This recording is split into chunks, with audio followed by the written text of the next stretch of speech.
ಎಷ್ಟೊತ್ತಿಗೆ ನಿಮ್ಮ ಮನೆ ನೋಡ್ತೀನೋ ಅನ್ನಿಸ್ಬಿಟ್ಟೈತೆ. ನನಗಂತೂ ತುಂಬ ಖುಷಿ ಆಗ್ತೈತೆ. ಎಷ್ಟೊತ್ತಿಗೆ ನಿಮ್ಮ ಮನೆ ನೋಡ್ಕೊಂಡು ಇಲ್ಲೇ ಇರೋಣ, ನಾವೇನೇನು ಬೆಂಗ್ಳೂರಿಗೆ ಹೋಗೋದು ಬೇಡ, ಸರಿನಾ? ಇಲ್ಲೇ ಇದ್ದು ಬಿಡೋಣ ರಾಮು, ನಾವು ಇಲ್ಲೇ ಇದ್ಕೊಂಡು ಇಲ್ಲೇ ಏನಾದರೂ ಕೆಲಸ ಮಾಡ್ಕೊಂಡಿರೋಣ. ನನಗೆ ಊರಿಗೆ ಹೋಗೋದಕ್ಕೆ ಇಷ್ಟ ಇಲ್ಲ. ನೀನೇ ಬಲವಂತ ಮಾಡಿ ಕರ್ಕೊಂಡು ಹೋಗ್ತಾ ಇದೀಯಾ. ಏನು ಮಾಡೋಣ? ಊರಿಗೆ ಬರೋಕ್ಕಂದ್ರೆ ನನಗೆ ಯಾರಪ್ಪ ಬಿಡಪ್ಪ ಅನ್ನಿಸ್ತೈತೆ. ನಾನು ನಿನ್ನ ಹತ್ರ ಒಂದು ವಿಷಯ ಮುಚ್ಚಿಟ್ಟಿದ್ದೀನಿ. ಅದನ್ನು ಅಲ್ಲಿಗೆ ಹೋದ್ಮೇಲೆ ಗೊತ್ತಾಗುತ್ತೆ ನಿನಗೆ. ಇಲ್ಲೇ ಗೊತ್ತಾಗೋದಿಲ್ಲ, ಅಲ್ಲಿಗೆ ಹೋದ್ಮೇಲೆ ಗೊತ್ತಾಗುತ್ತೆ, ಸರಿನಾ? ಅಲ್ಲಿಗೆ ಹೋದ್ಮೇಲೆ ನೀನು ನನ್ನ ಬೈಬೇಡ ಪ್ಲೀಸ್, ಸರಿನಾ? ಅಲ್ಲಿಗೆ ಹೋದ್ಮೇಲೆ ನಿನಗೆ ಎಲ್ಲ ವಿಷಯ ಗೊತ್ತಾಗುತ್ತೆ. ಓ, ಸರ್ಪ್ರೈಸ್ ಇದೆಯಾ? ಏನಿರ್ಬೋದು ಅಂತ ಸರ್ಪ್ರೈಸ್? ನನಗೆ ಏನಿರ್ಬೋದು? ಏನು ಕೊಡ್ತಾ ಇದ್ದೀರಾ ಸಾಹೇಬ್ರು ಅಂತ ಸರ್ಪ್ರೈಸ್ ಏನು ಕೊಡ್ತಾ ಇದ್ದೀರಾ? ಅಲ್ಲಿಗೆ ಹೋದ್ಮೇಲೆ ಗೊತ್ತಾಗುತ್ತೆ ಲೇಪು, ಅಲ್ಲಿಗೆ ಹೋದ್ಮೇಲೆ ಗೊತ್ತಾಗುತ್ತೆ ನಿನಗೆ. ಅಲ್ಲಿಗೆ ಹೋದ್ಮೇಲೆ ನಿನಗೆ ನೋಡಿ ನಿನಗೆ ಗೊತ್ತಾಗುತ್ತೆ ಆ ಸರ್ಪ್ರೈಸ್ ಏನು ಅಂತ. ಹೌದಾ, ಸರಿ ಆಯ್ತು ಹೇಳಿ. ನಮ್ಮ ಅಕ್ಕ ಅಂತ ಎಷ್ಟು ಸತಿ ಫೋನ್ ಮಾಡ್ತಾ ಇದ್ದಾಳೆ. ಫೋನ್ ರಿಸೀವ್ ಮಾಡೋಣ, ಒಂದು ಸತಿ ಅಲೋ ಅನ್ನೋಣ, ಏನಂತಾಳೆ ನೋಡೋಣ. ಅಕ್ಕ, ನಾನು ಒಳ್ಳೆ ಮನೆಗೆ ಸಿಕ್ಕಿದ್ದೀನಿ ಕಣೆ ಅಂತ ಹೇಳ್ತೀನಿ. ಸುಮ್ಮನೆ ಯಾಕೆ ಸಿಟ್ಟಲ್ಲ? ಅವ್ರು ಏನಾದರೂ ಬೈದು ಬಿಡ್ತಾರೆ, ಯಾಕೆ ಬೇಕು? ಮತ್ತೆ ನಮ್ಮ ಅಕ್ಕ ಎಷ್ಟು ಸತಿ ಫೋನ್ ಮಾಡೋಳ ಏನೋ. ಬಿಡು, ಹೆಂಗೋ ನನಗೆ ನೀನು ಒಳ್ಳೆ ಹುಡುಗ ಸಿಕ್ಕಿದ್ಯಾ, ಅದೇ ನನ್ನ ಪುಣ್ಯ. ಇವಾಗ ನಿನ್ನಂಥ ಹುಡುಗ ಸಿಕ್ಕಿರೋದು ನನ್ನ ಪುಣ್ಯ. ಇವ ನಮ್ಮ ಅಕ್ಕ ಫೋನ್ ಮಾಡ್ತಾ ಇದ್ದಾಳೆ, ಮಾತಾಡೋಣ. ಮಾತಾಡಿದ್ರೆ ನಿಮ್ಮ ಅಕ್ಕ ಬೈತಾರೆ ಅನಿಸುತ್ತೆ. ಸುಮ್ಮನೆ ಬೇಜಾರು ಮಾಡ್ಕೊಂತೀಯ ಲೇಪು ನೀನು. ಇವಾಗ ಮಾತಾಡ್ತೀಯ ಅನ್ನೋದಾದರೆ ಮಾತಾಡು, ಸುಮ್ಮನೆ ಯಾಕೆ ಅಪ್ಪ ಮಾಡಲಿ. ಇವಾಗ ಇವಳು ಊರಿಗೆ ಹೋಗ್ಬೇಕು ಅಂತ ಕರ್ಕೊಂಡು ಹೋಗ್ತಾ ಇದ್ದಾಳೆ. ನನಗೆ ಅಲ್ಲಿಗೆ ಹೋದ್ಮೇಲೆ ಏನು ಹೇಳೋಣ ಅನ್ನಿಸ್ತೈತೆ. ನಿಜವಾಗ್ಲೂ ಇವಳೆಲ್ಲ ನೋಡಿಬಿಟ್ರೆ ಅಲ್ಲಿ ಶಾಕ್ ಆಗಿಬಿಡ್ತಾಳೆ. ನಾನು ಇವಳ ಹತ್ರ ಎಷ್ಟು ಸುಳ್ಳು ಹೇಳಿದ್ದೀನಿ, ಯಪ್ಪ ಏನು ಮಾಡೋದು ಅನ್ನಿಸ್ಬಿಟ್ಟೈತೆ. ಸುಳ್ಳು ಹೇಳಲಿಲ್ಲ ಅಂದರೆ ವಿಧಿ ಇಲ್ಲ. ಏನು ಮಾಡೋದು ಅನ್ನಿಸ್ತೈತೆ ನನಗೆ. ಇವಳಿಗೆ ಹೆಂಗಪ್ಪ ಹೇಳೋದು? ಅಯ್ಯೋ, ನನಗೆ ಭಯ ಆಗ್ತೈತೆ. ಅದಕ್ಕೆ ಇನ್ನೂ ಸ್ವಲ್ಪ ದಿನ ಬೆಂಗಳೂರಾಗ ಇರೋಣಮ್ಮ ಅಂತ ಹೇಳಿದ್ರೆ ಕೇಳಲಿಲ್ಲ ಇವಳು. ಊರಿಗೆ ಹೋಗೋಣ, ಊರಿಗೆ ಹೋಗೋಣ, ಊರಿಗೆ ಹೋಗೋಣ ರಾತ್ರಿಯಿಂದ ಒಂದೇ ಸಮನೆ ಆಟ ಮಾಡಿದ್ಲು. ಅದಕ್ಕೆ ಯಾವತ್ತಿದ್ರೂ ಸತ್ಯ ಗೊತ್ತಾಗಲೇಬೇಕು ಅಂತ ಹೇಳಿ ನಾನು ಕರ್ಕೊಂಡು ಬರ್ತಾಯಿದ್ದೀನಿ. ಅಯ್ಯೋ, ಏನು ನಂಬ್ತಾಳೋ ಏನೋ ಅನ್ನಿಸ್ತೈತೆ ನನಗೆ. ಹಲೋ ಹಲೋ ಅಕ್ಕ, ಏ ಬೇವರ್ಸಿ, ಎಲ್ಲಿದೆಯೇ ನೀನು? ನೋಡು, ಸುಮ್ಮನೆ ಬಂದರೆ ಸರಿ. ಅವಪ್ಪಯ್ಯ ಬಂದಿಲ್ಲ, ನನಗೆ ಬೈತಾ ಐತೆ. ನಿನ್ನಿಂದ ನಾನು ಬೈಸ್ಕೋಬೇಕಾಗೈತೆ. ಇಲ್ಲಿ ಬತ್ತೀಯಾ? ಫಸ್ಟು ಎಲ್ಲಿದೆಯೇ? ಇವಾಗ ಫೋನ್ ಎತ್ತುತ್ತಾ ಇದೆಯಲ್ಲ. ಅಕ್ಕ, ನಂದು ಅಲೆ ಮದುವೆ ಆಗಿದೆ ಕಣೆ ರಾಮು ಜೊತೆ. ಅದೇ ನೀನು ನೋಡಿದ್ದೆ ಅನಿಸುತ್ತೆ ಒಂದು ಟೈಮು. ನನ್ನ ಫೋನಲ್ಲಿ ಫೋಟೋ ನೋಡಿದ್ನಲ್ಲ, ಗೊತ್ತಿದೆ ನಿನಗೂ. ಗೊತ್ತಿರಬೇಕು ಅನಿಸುತ್ತೆ. ಒಂದು ಸತಿ ನೀನು ನೋಡಿದ್ದೇನೋ. ಯಾವನ ಆಗಲಿ ಮುಚ್ಕೊಂಡು ಮನೆಗೆ ಬಾರೆ. ನೀನು ಎಲ್ಲಿದ್ಯಾ ಹೇಳೆ ಇವಾಗ? ಅಲ್ಲ, ಇಲ್ಲಿ ಇತ್ಕೊಂಡು ನನಗೆ ಮೋಸ ಮಾಡಿ ಹೋಗಿದ್ಯಾ ನೀನು. ಥೂ, ನಿನ್ನಂತ ತಂಗಿ ಇದ್ರೆ ಅಷ್ಟೇ. ಅಯ್ಯೋ, ನಾನು ನಮ್ಮ ಮನೆಯಾಗ ಕರ್ಕೊಂಬಂದು ಇಕ್ಕೊಂಡಿದ್ದಕ್ಕೆ ಇವತ್ತು ಎಲ್ಲ ನಮ್ಮಪ್ಪ ಏನು ನಮ್ಮಮ್ಮ ಹೆಂಗೆ ಮಾತಾಡ್ತಾ ಇದ್ದಾರೆ ಗೊತ್ತಾ? ನಮ್ಮಪ್ಪ ಅಂತೂ ನೀನೇ ಕಳಿಸಿದ್ಯಾ, ನೀನೇ ಕಳಿಸಿರೋದು, ನಿನ್ನ ಮನೆಗಳಿಂದ ಹೋಗಿದ್ದಾಳೆ ಅಂದಮೇಲೆ ನೀನೇ ಕಳಿಸಿರೋದು ಇಲ್ಲಿಂದನ ಅಂತ ಹೇಳಿ ಅಪ್ಪ ಅಂತೂ ಬಂದು ಗಲಾಟೆ ಮಾಡ್ತೈತೆ ಬೆಳಗ್ಗೆಯಿಂದ ನನ್ನ ಮೇಲೆ. ನಿನ್ನಿಂದನ ನಾನು ಉಗಿಸ್ಕೊಳ್ತಾ ಇದ್ದೀನಿ ಕಣೆ. ಬಿಡೆ ಅಕ್ಕ, ನಾನು ಚೆನ್ನಾಗಿದ್ದೀನಿ. ನನ್ನ ಬಗ್ಗೆ ಟೆನ್ಷನ್ ತಗೋಬೇಡ್ರಿ. ನನ್ನ ಪಾಡಿಗೆ ನಾನು ಚೆನ್ನಾಗಿದ್ದೀನಿ. ನೀವು ತಲೆ ಕೆಡಿಸ್ಕೊಂಬಕ್ಕೆ ಹೋಗ್ಬೇಡ್ರಿ. ಅಪ್ಪಯ್ಯಗೂ ಹೇಳು, ಒಳ್ಳೆ ಮನೆಗೆ ಮದುವೆ ಆಗಿದ್ದಾಳೆ ಅವಳು, ತಲೆ ಕೆಡಿಸ್ಕೋಬೇಡ್ರಿ. ಅವಳ ಬಗ್ಗೆ ಏನೇ ಮಾತಾಡಬೇಡ್ರಿ ಸುಮ್ಮನೆ ಅಂತ ಹೇಳು. ಒಳ್ಳೆ ಹುಡುಗ ಸಿಕ್ಕಿದ್ದಾನೆ. ಇವನ್ನ ಮಹೇಶ ಅಂತಲೂ ಕರೀತಾರೆ, ರಾಮು ಅಂತಲೂ ಕರೀತಾರೆ. ಅದಕ್ಕೆ ರಾಮನ ಮದುವೆ ಆಗಿದ್ದೀನಿ ನಾನು. ರಾಮನ ಮದುವೆ ಆಗಿಬಿಟ್ಟು ಚೆನ್ನಾಗಿದ್ದೀನಿ. ರಾಮು ಅಂತ ಹೇಳಿ ಹುಡುಗನ ಹೆಸರು. ನಾವು ಬೆಂಗಳೂರಲ್ಲಿ ಇದ್ವಿ ಇಷ್ಟು ದಿವಸ. ಇವಾಗ ಊರಿಗೆ ಬರ್ತಾ ಇದೀವಿ ಕಣೆ ಅಕ್ಕ, ಊರಿಗೆ ಬರ್ತಾ ಇದ್ದೀವಿ ಇವಾಗ. ಪ್ಲೀಸ್ ಕ್ಷಮಿಸ್ಬಿಡು ಅಕ್ಕ, ಸಾರಿ ಕಣೆ ಅಕ್ಕ. ಏನು ಮಾಡೋಣ, ಅಲ್ಲಿ ನಿಮಗೆ ಆಗದಿಲ್ದವ್ರ ಎದುರಿಗೆಲ್ಲ ನಾನು ಸದರ ಮಾಡಿಬಿಟ್ಟೆ ಅಲ್ಲಿ ನಿನಗೆ. ಯಾಕಂದರೆ ಆಗದೆ ಇಲ್ದವರು ತುಂಬ ಜನ ಶತ್ರುಗಳು ಜಾಸ್ತಿ. ಅಂಥವ್ರ ಎದುರಿಗೆಲ್ಲ ನಿನಗೆ ನಾನು ಮರ್ಯಾದೆ ಹೋಗೋ ಥರ ಮಾಡಿದೆ. ಸಾರಿ ಅಕ್ಕ, ಸಾರಿ ಕಣೆ.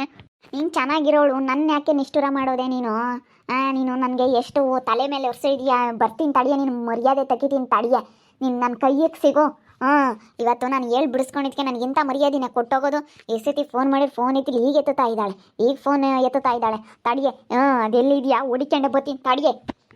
ಅಕ್ಕ, ಹಂಗೆಲ್ಲ ಬೈಬೇಡ ಪ್ಲೀಸ್. ನಾನು ರಾಮು ತುಂಬ ಇಷ್ಟಪಟ್ಟಿದ್ವಿ, ಅದಕ್ಕೆ ಮದುವೆ ಆದ್ವಿ ಕಣೆ. ಪ್ಲೀಸ್. ಇವಾಗ ಅವ್ರ ಫ್ರೆಂಡ್ ಮನೇಲಿದ್ವಿ, ಇವಾಗ ಊರಿಗೆ ಹೋಗ್ತಾ ಇದೀವಿ. ಅವ್ರ ಮನೆಗೆ ಹೋದ್ಮೇಲೆ ನಾನು ಫೋನ್ ಮಾಡ್ತೀನಿ, ಬೇಕಿದ್ರೆ ವಿಡಿಯೋ ಕಾಲ್ ಮಾಡಿ ನಾನು ಎಲ್ಲ ತೋರಿಸ್ತೀನಿ ಕಣೆ. ನಮ್ಮ ಮನೆ ಆಗಲಿ ನಾವು ಹೆಂಗಿದೀವಿ ಎಲ್ಲ ವಿಡಿಯೋ ಕಾಲ್ ಮಾಡಿ ತೋರಿಸ್ತೀನಿ. ಪ್ಲೀಸ್ ಅಕ್ಕ, ಕ್ಷಮಿಸ್ಬಿಡೆ ಪ್ಲೀಸ್ ಪ್ಲೀಸ್ ಪ್ಲೀಸ್. ಇಕ್ಕೆ ಫೋನು. ನಿನ್ನೇನಕ್ಕೆ ನಾನು ಇನ್ನು ಮಾತಾಡಿಸ್ತೀನಿ. ಎಲ್ಲರ ಎದುರಿಗೂ ನಾನು ಸದರ ಮಾಡಿ ಇವತ್ತು ಇವರೆಲ್ಲ ಎದುರಿಗೆ ಎಷ್ಟು ನಾನು ಕೀಳಾದೆ ಗೊತ್ತಾ? ಅಯ್ಯೋ, ನಾನು ಆ ಭೂಮಿ ತಂಗಿ ನಂತಿದ್ದೆ, ಅದು ನನ್ನ ತಂಗಿಗೆ ಆಯಿತು ಅಂತ ಎಷ್ಟು ಜನ ಎಷ್ಟು ಆಡ್ಕೊಂಬ್ತಾ ಇದ್ದಾರೆ. ನನ್ನ ಮರ್ಯಾದೆ ಹೋಯ್ತು. ಥೂ, ಸರಿ ಆಯ್ತು ಇಡೆ ಫೋನು. ನೀನು ಮಾತಾ ನೋಡೋದಿಲ್ಲ ನಾನು. ಥೂ, ಕಟ್ ಮಾಡಿಬಿಡು, ಫೋನ್ ಕಟ್ ಮಾಡಿಬಿಡು ಸುಮ್ಮನೆ. ಸರಿ ಆಯ್ತು ಹೇಳು, ಕಟ್ ಮಾಡಿದೆ. ಅವಳು ಕಟ್ ಮಾಡಿದ್ಲು ಸಿಟ್ಟು ಮಾಡ್ಕೊಂಡು.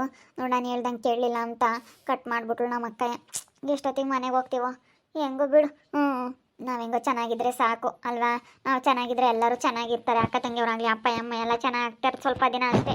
ಬೇಜಾರು ಮಾಡ್ಕೋಬಾರ್ದು ಲೇಪು, ಎಲ್ಲದರಲ್ಲೂ ಅನುಸರಿಸ್ಕೊಂಡು ಹೋಗ್ಬೇಕು ಅಷ್ಟೇ, ಚೆನ್ನಾಗಿರ್ಬೋದು. ಅಯ್ಯೋ ನಿಮ್ಮಂಥ ಗಂಡ ಸಿಕ್ಕಿರೋದು ನನ್ನ ಪುಣ್ಯ. ಎಲ್ಲದರಲ್ಲೂ ಅಡ್ಜಸ್ಟ್ ಮಾಡ್ಕೊಂಡು ಹೋಗ್ತೀನಿ ಬಿಡ್ರಿ ರಾಮು. ನಿನ್ನಂಥ ಗಂಡ ಸಿಕ್ಕಿದ್ದಾರೆ ಅಂದರೆ ನನ್ನ ಪುಣ್ಯ ಅನಿಸುತ್ತೆ. ನಿಮ್ಮ ಫ್ರೆಂಡ್ಸ್ ಎಲ್ಲ ತುಂಬ ಚೆನ್ನಾಗಿ ನೋಡ್ಕೊಂಡ್ರಪ್ಪ ಅಲ್ವಾ? ನಿಮ್ಮ ಥರನೇ ಇದ್ರು ಅವ್ರು ನಿಮ್ಮ ಫ್ರೆಂಡ್ಸು? ಹೌದು, ನನ್ನ ಥರನೇ ಇದ್ದರು ಅವರು. ಹಂಗೇನೆ ಸ್ವಲ್ಪ ಚೆನ್ನಾಗಿ ಮಾತಾಡಿಸ್ತಾರೆ. ಅವ್ರನ್ನ ಯಾಕೆ ನೀನು ಅದಕ್ಕೆ ಅದಕ್ಕೆ ಅಂತ ಮಾತಾಡಿಸ್ತಾ ಇದ್ದಲ್ಲ, ಯಾಕೆ? ಹಂಗೆ ನಾವು ಅವರು ತುಂಬ ದಿನದಿಂದ ಕ್ಲೋಸ್ ಆಗಿದ್ವಲ್ಲ, ಅದಕ್ಕೇ ಹಂಗೆ ಮಾತಾಡಿಸ್ತಾ ಇದ್ದೀನಿ. ನಾನು ಭಾಳ ಹೋಗ್ತಿರ್ತೀನಲ್ಲ, ನನ್ನ ಫ್ರೆಂಡ್ ಅಲ್ಲ ಅವನು, ಅದಕ್ಕೆ ಅಂದರೆ ಒಂದು ತಾಯಿ ಸಮಾನ ಅಲ್ಲ. ಅವರು ತುಂಬ ಚೆನ್ನಾಗಿ ನೋಡ್ಕೊತಾರೆ. ಹೋದ್ರೆ ನಾನು ಬಟ್ಟೆ ತೊಳ್ಕೊಡೋದು, ಬೆಂಗಳೂರಲ್ಲಿ ಇದ್ದಾಗ ತಿಂಡಿ ಎಲ್ಲ ಮಾಡಿಕೊಡೋದು. ನಾನು ಹೇಳ್ತಿದ್ನಲ್ಲ ಬಂದಿದ್ದೀನಿ ಇಲ್ಲ ಮತ್ತೆಯವ್ರ ಮನೆಯಲ್ಲಿ ಇದ್ದೀನಿ ಅಂತ ಹೇಳಿ, ಅದಕ್ಕೆ ಅಲ್ಲೇ ಇದ್ದೀನಿ ಅಷ್ಟೇ. ಅಕ್ಕನಿಗೆ ಎಷ್ಟು ಜನ ಬೇಜಾರ ಮಾಡ್ಕೊಂಡಿರ್ತಾರೋ. ನಮ್ಮ ಅಕ್ಕನಿಗೆ ಮೊದಲೇ ಅಲ್ಲಿ ಕಂಡ್ರೆ ಆಗಲ್ಲ, ಜನ ತುಂಬ ಉರ್ಕೊಳ್ತಾರೆ. ಅಂಥದ್ರಲ್ಲಿ ನಮ್ಮ ಅಕ್ಕನಿಗೆ ಈ ರೀತಿ ಆಗೈತೆ ಅಂತ ಗೊತ್ತಾಗ್ಬಿಟ್ರೆ ನೋಡು, ಅವ್ರ ತಂಗಿ ಹಿಂಗೆ ಮಾಡೋದ್ಲು ಅಂತ ಅಂದ್ಕೊಂಡ್ರೆ ತುಂಬ ಬೇಜಾರ ಮಾಡ್ಕೊಂಡಿದ್ದಾಳೆ ನಮ್ಮ ಅಕ್ಕ. ನನ್ನ ಮರ್ಯಾದೆ ತೆಗ್ದೋದಲ್ಲೇ ಅಂತ ಹೇಳ್ತಾ ಇದ್ದಾಳೆ. ಬಿಡು ಹೋಗ್ಲಿ, ಇವಾಗ ಸ್ವಲ್ಪ ದಿನ ಆಮೇಲೆ ಎಲ್ಲರೂ ಚೆನ್ನಾಗಿ ಆಗ್ತಾರೆ. ಒಟ್ಟಿನಲ್ಲಿ ನೀನು ನನ್ನ ಜೊತೆ ಚೆನ್ನಾಗಿರ್ಬೇಕಷ್ಟೇ. ಅಲ್ಲಿಗೆ ಹೋದ್ಮೇಲೆ ನಿನಗೇನೋ ಒಂದು ದೊಡ್ಡ ಸತ್ಯ ಹೇಳ್ತೀನಿ. ಇಷ್ಟು ದಿನ ಅದನ್ನು ಮುಚ್ಚಿಟ್ಟಿದ್ದೆ, ಇನ್ಮೇಲೆ ಅಲ್ಲಿಗೆ ಹೋದ್ಮೇಲೆ ನಾನು ಈ ವಿಷಯ ನಿನಗೆ ಹೇಳ್ತೀನಿ. ನೋಡೋಣ, ಅದೇನು ಬೆಂಗಳೂರಿಂದಲೂ ಹೇಳ್ತಾ ಇದೆಯಾ ನಿನಗೇನೋ ಒಂದು ಹೇಳ್ತೀನಿ, ಏನೋ ಒಂದು ಹೇಳ್ತೀನಿ, ಏನೋ ಒಂದು ಹೇಳ್ತೀನಿ ಅಂತ. ನೋಡೋಣ ಅದು ಏನು ಹೇಳ್ತೀಯ ಮನೆಗೆ ಹೋದ್ಮೇಲೆ ಗೊತ್ತಾಗುತ್ತೆ. ನಾನು ಅದೇ ಎಷ್ಟೊತ್ತಿಗೆ ಹೋಗ್ತೀನೋ, ಎಷ್ಟೊತ್ತಿಗೆ ನಿಮ್ಮ ಮನೆ ನೋಡುತ್ತೀನೋ, ಎಷ್ಟೊತ್ತಿಗೆ ನಿಮ್ಮ ಅಪ್ಪ ನಿಮ್ಮ ಅಮ್ಮನ ಎಲ್ಲರನ್ನೂ ನೋಡ್ತೀನೋ ಅನ್ನಿಸ್ತೈತೆ. ನಿಜವಾಗ್ಲೂ ನನಗೇನೋ ಒಂಥರ ಖುಷಿ ಆಗ್ತೈತೆ. ಯಾಕಂದರೆ ನಾನು ನೋಡಿಲ್ವಲ್ಲ ಯಾವತ್ತೂ, ಬರೀ ವಿಡಿಯೋ ಕಾಲ್ ಮಾಡಿ ತೋರಿಸಿರೋದು ಅಷ್ಟೇ ನೀನು. ಅದರಲ್ಲಿ ನಾನು ಇವಾಗ ನಿಮ್ಮಪ್ಪ ನಿಮ್ಮ ಅಮ್ಮನ ನೋಡಿಲ್ಲ, ಏನೋ ದೂರದಲ್ಲಿ ತೋರಿಸಿದ್ಯಾ ಅಷ್ಟೇ. ಮನೆ ಎಲ್ಲ ನೋಡಿದ್ದೀನಿ, ಆದರೆ ಇವಾಗ ಮನೆ ನೋಡಿದ್ದೀನಲ್ಲ, ಇವಾಗ ಹೋಗಬೇಕು ಅಲ್ಲಿರಬೇಕು ಅಂತ ಅನ್ನಿಸ್ತಾ ಐತೆ. ಯಾಕಂದರೆ ವಿಡಿಯೋ ಕಾಲ್ ಮಾಡಿ ನನಗೆ ದಿನ ತೋರಿಸ್ತಾ ಇದ್ದೆ ನನ್ನ ರೂಮ್ ಇದು, ನಮ್ಮ ಮನೆ ಇದು, ನಮ್ಮ ಮನೆ ಹೊರಗಡೆ ಹಿಂಗೈತೆ, ಈ ಥರ ಐತೆ ಅಂತ ಹೇಳಿ ಎಲ್ಲ ತೋರಿಸ್ತಿದ್ದಲ್ಲ. ನಿಜವಾಗ್ಲೂ ನನಗೆ ಎಷ್ಟೊತ್ತಿಗೆ ನೋಡ್ತೀನೋ ಅನ್ನಿಸ್ತೈತೆ. ಬೆಂಗಳೂರಿಂದಲೂ ನನಗೆ ಹಂಗೆ ಅನ್ನಿಸ್ತೈತೆ, ಎಷ್ಟೊತ್ತಿಗೆ ಹೋಗುತ್ತೋ ಬಸ್ಸು. ಫ್ಲೈಟಲ್ಲಿ ಆಗಿಬಿಟ್ಟಿದ್ರೆ ಬೇಗ ಹೋಗಿ ಫ್ಲೈಟಲ್ಲಿ ಬೇಗ ಮನೆ ಮುಂದೆನೇ ಇಳಿಬೋದಾಗಿತ್ತು ಅನ್ನಿಸ್ತೈತೆ. ಅಲ್ಲಿಂದ ಬೆಂಗಳೂರಿಂದಲೂ ಎಷ್ಟೊತ್ತಿಗೆ ಹೋಗ್ತೀನೋ ಅನ್ನಿಸ್ತೈತೆ. ಬಂದೇ ಬಿಡ್ತೇಳಿ, ಇನ್ನೇನು ಬಂದೇ ಬಿಡ್ತು ಊರು. ಇನ್ನೇನು ಇಳಿದು ಬಿಡೋಣ, ಈಗ ಬಂತು. ನೇನು ನಡಿ ಹೋಗೋಣ, ಇಳಿದ್ಬಿಟ್ಟು ಹೋಗೋಣ ಮನೆ ಹತ್ರ ಹೋಗೋಣ ನಡಿ. ನಾನು ಏನೋ ಒಂದು ವಿಷಯ ಇವಳ ಹತ್ರ ಮುಚ್ಚಿಟ್ಟಿದ್ದೀನಿ, ಅದು ಮನೆಗೆ ಹೋದ್ಮೇಲೆ ಗೊತ್ತಾಗುತ್ತೆ. ಅದು ಏನು ವಿಷಯ ಏನು ಅಂತ ಹೇಳಿ ಮುಂದಿನ ವೀಡಿಯೋದಲ್ಲಿ ನೀವು ನೋಡ್ತಾ ಇರಿ. ತುಂಬ ಚೆನ್ನಾಗಿದೆ, ಮಿಸ್ ಮಾಡದೆ ಮುಂದಿನ ವೀಡಿಯೋದಲ್ಲಿ ನೋಡಿ ಅಂತ ಹೇಳ್ತಾ ಈ ವಿಡಿಯೋನ ಇಲ್ಲಿಗೆ ಮುಗಿಸ್ತಾ ಇದ್ದೀನಿ. ನಿಮ್ಮ ಅಭಿಪ್ರಾಯಗಳನ್ನು ಕಮೆಂಟ್ ಮಾಡಿ. ಹಾಗೆ ವಿಡಿಯೋ ಇಷ್ಟ ಆಗಿದ್ದರೆ ಒಂದು ಲೈಕ್ ಮಾಡಿರಿ. ಎಲ್ರಿಗೂ ಫ್ಯಾಮಿಲಿ ಮೆಂಬರ್ಸ್ ಜೊತೆ ಶೇರ್ ಮಾಡಿ. ಓಕೆ ವೀಕ್ಷಕರೇ, ಧನ್ಯವಾದಗಳು.